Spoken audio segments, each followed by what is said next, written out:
Waktunya bahas drama Red Balloon episode 17.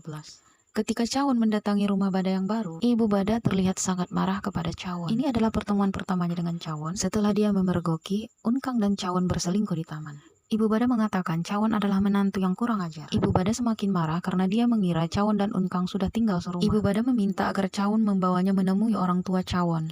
Sesampai di rumah Cawon, Ibu Bada menuntut permintaan maaf kepada Bada dari orang tua Cawon. Ibu Bada mengatakan untuk tidak meremehkan Bada walaupun dia tidak memiliki siapapun. Tapi Ibu Cawon mengatakan jika Bada adalah istri yang baik maka dia tidak akan diselingkuhi. Ibu Bada mengatakan lagi bahwa Cawon sudah tinggal bersama Unkang di rumah mereka. Kakak perempuan Cawon mengatakan Unkang tinggal di sana hanya untuk merawat Mipung. Seperti biasa, ayah Cawon selalu curhat kepada ayah Unkang. Kali ini, ayah Cawon curhat tentang selingkuhan anaknya yaitu Unkang. Ayah Unkang sebenarnya tidak mengetahui bahwa yang diceritakan oleh ayah Cawon adalah anaknya sendiri. Ayah Unkang sangat terkejut melihat orang yang mereka tunggu adalah anaknya sendiri. Unkang juga tidak menduga bahwa dia akan bertemu ayahnya di sana. Ayah Unkang terlihat sangat sedih mengetahui hal itu. Dia merasa dirinya adalah seorang ayah yang buruk karena kedua anaknya menjadi wanita simpanan.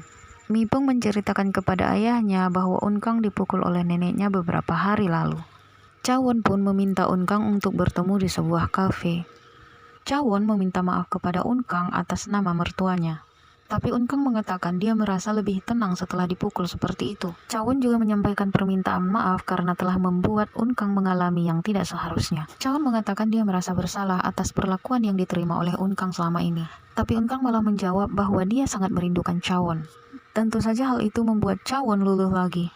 Tepat sebelum Cawon menyentuh pipi Unkang, Cawon menerima telepon. Dia mendapatkan undangan yang mengharuskannya pergi dengan Bada.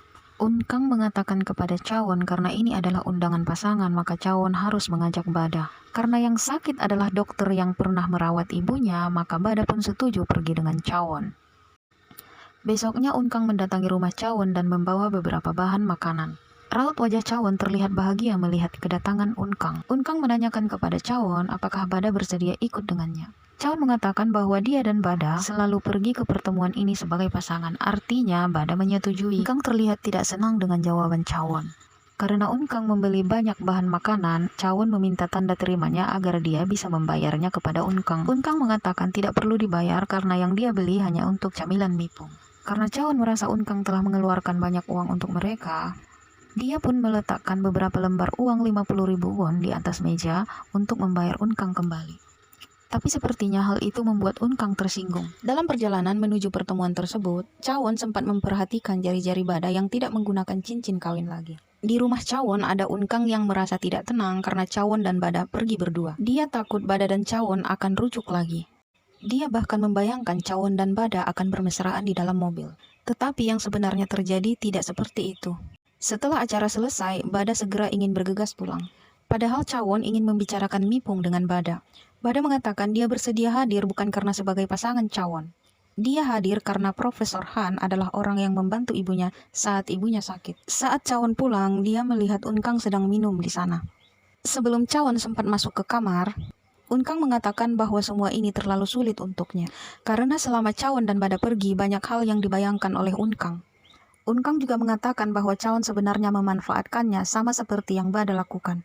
Mereka bisa memanggilnya kapan saja selama mereka bisa memberikan uang. Cawon mengatakan dia tidak mengira hal itu akan membuat Unkang tersinggung. Cawon mengatakan dia tidak bermaksud seperti yang dikatakan Unkang. Dia hanya bersyukur Unkang telah menghabiskan uang banyak untuk mereka. Lalu Unkang berkata bahwa Cawon tidak akan menceraikan Bada karena dia ingin menyangkal hubungannya dengan Unkang. Seolah Cawon menyesal menghabiskan malam dengan Unkang. Karena pada saat Bada pergi, Cawon mengejarnya. Bahkan setelah menerima surat cerai sekalipun, mereka masih pergi ke pertemuan pasangan. Cawon juga berdandan sangat rapi hari ini, tidak seperti hari-hari biasa. Seolah-olah dia ingin membuat seseorang terkesan. Cawon mengatakan Unkang terasa seperti orang lain. Karena dulu, bahkan saat Cawon diam, Unkang tahu perasaannya. Unkang mengatakan saat Cawon pergi dengan Bada, dia minum sendiri di sana dan dia merasa tidak penting dan merasa sangat menyedihkan ditinggal sendiri. Sepertinya pernyataan Unkang membuat Cawon merasa tertekan. Unkang juga berkata Cawon masih memakai cincin pernikahannya dengan Bada. Cawon meminta pengertian Unkang karena sulit bagi Cawon untuk memutuskan sekarang. Untuk saat ini, Cawon ingin menyelesaikan semua masalah yang belum selesai. Cawon juga mengatakan ada langkah yang diperlukan untuk berpisah dengan seseorang. Seharusnya dia dan Bada juga harus lebih meluangkan banyak waktu untuk membicarakan Mipung. Tapi Bada pergi begitu saja tanpa menanyakan apapun tentang Mipung. Cawon juga tidak menduga dan dia juga merasa bingung kenapa Bada seperti itu.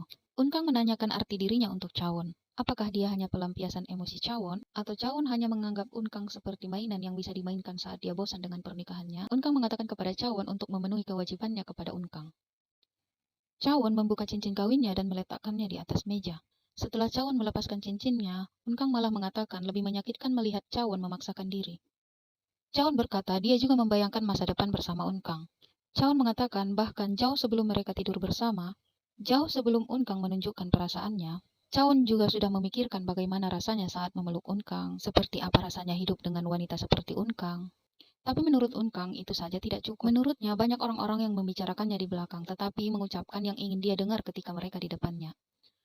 Cawon tidak tahu rasanya meniup balon lalu balonnya pecah. Tidak tahu bagaimana rasanya saat balon itu pecah bahkan sebelum diterbangkan dan diinjak oleh semua orang setelah jatuh ke tanah. Dia dipermalukan tetapi dia tidak bisa melakukan apapun. Dia merasa seperti hanyut di sungai, dia merasa seperti tenggelam, dia tidak bisa bernapas, dan dia merasa akan hampir mati. Unkang mengatakan kepada Cawon tidak bisakah dia meraih tangan Unkang dan mengangkatnya dari air agar dia bisa selamat. Hanya itu yang diperlukan oleh Unkang. Dan Unkang menunggu keputusan dari Cawon. Setelah berbicara panjang lebar dengan Cawon, Unkang menemui Bada.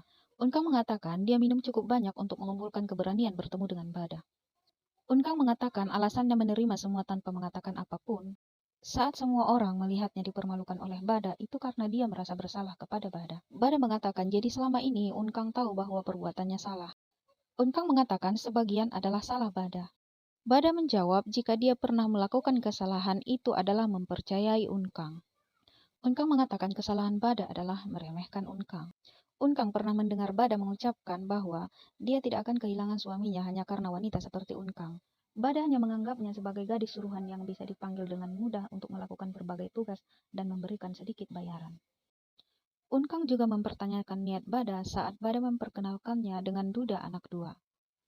Sedangkan kepada temannya yang lain, Bada memperkenalkannya kepada seorang dokter. Unkang juga mengungkit tentang cincin, yang ternyata cincin tersebut tidak dibuat untuk Unkang. Cincin itu sebenarnya untuk pernikahan orang lain yang telah dibatalkan.